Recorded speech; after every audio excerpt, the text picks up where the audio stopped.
like that.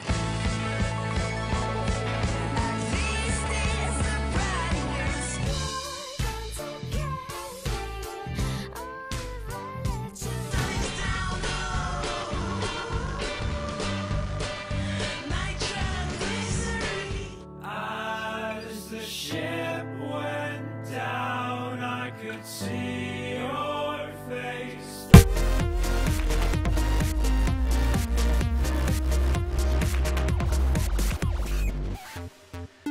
There's a regional emphasis here, but we've got wealth of experience on the panel and a great range. I graduated from UEA a couple of years ago and set up my own video production company locally here in Norwich. Yeah, I was a little bit scared to say the least starting up your own company. It's sort of, I often think that it's sort of a combination of sort of bravery and stupidity, because it is.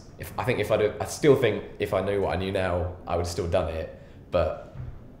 You know, it's a little bit like opening Pandora's box, really. The original reason I did it was, as I touched on in the talk, was, you know, the job market was dreadful, and so I thought, you know, my initial plan was like, and that's sort of what I told my friends, like, what are you doing? This is crazy. Like, you know, I went and bought a very good camera and did all this stuff, and they're like, you just spent thousands of pounds on a camera time. What are you doing? And I said, well, you know, it's just to get some work, and then once I've got some paperwork, someone will pick me up and hire me. But obviously, as soon as you get onto it, I found out that one, I was very good at it, and two, that it was a lot of fun, but it was a lot of hard work. I was lucky that when I finished my degree, I got a year's placement in America. So I went and I basically worked in feature films for a year. So I started in Hollywood and worked on a very low budget feature film, about $1 million feature film, then a $3 million, then a $5 million feature film, and then ended up travelling across the States and working in Vermont on a film called The Spitfire Grill, where I was there for about 6 to 8 weeks.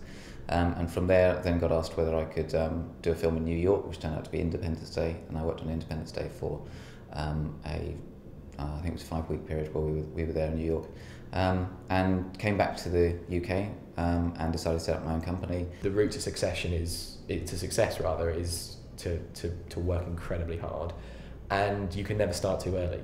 It's never too early to pick up a camera and go make something and put it on YouTube. It's never too early to go.